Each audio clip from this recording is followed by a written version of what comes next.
اللہ کا گھر مسجد زمین پر اللہ کا سب سے پسندیدہ مقام ہے، اور وہ لوگ جو اس گھر کی خدمت کرتے ہیں دراصل وہ اللہ کے خاص بندے ہیں۔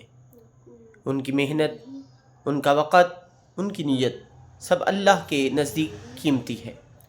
اللہ تعالیٰ فرماتا ہے انما یأمر مساجد اللہ من آمن باللہ والیوم الآخر، اللہ کی مسجدوں کو وہی لوگ آباد کرتے ہیں جو اللہ اور آخرت پر ایمان رکھتے ہیں۔ یعنی جو مسجد کی خدمت کرتے ہیں وہ دراصل ایمان والے لوگ ہیں۔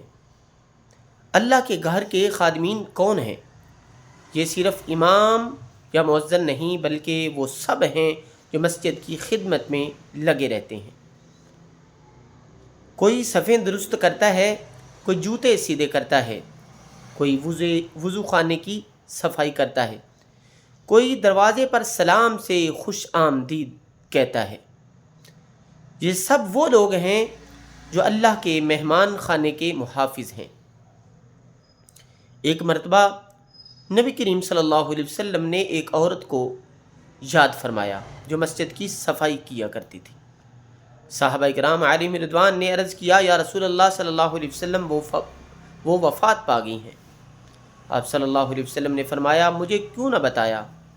پھر آپ صلی اللہ علیہ وسلم اس کی قبر پر گئے اور اس کے لیے دعا کی۔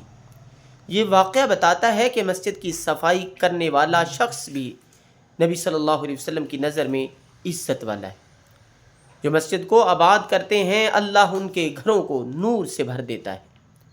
رسول اللہ صلی اللہ علیہ وآلہ وسلم نے فرمایا جو شخص مسجد میں چراغ روشن کرے اللہ اس کے لیے جنت میں نور پیدا کر دے گا۔ یہ اللہ کے گھر کے خادم ہیں جو دنیا میں روشنی پھیلاتے ہیں اور آخرت میں نور پاتے ہیں۔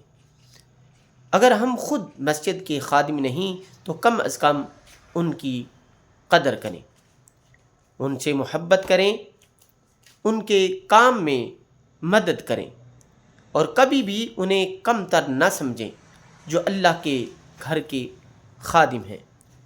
وہ اللہ کے خاص بندوں میں سے ہیں۔ اے اللہ ہمیں بھی اپنے گھر کی خدمت کرنے کی توفیق عطا فرما۔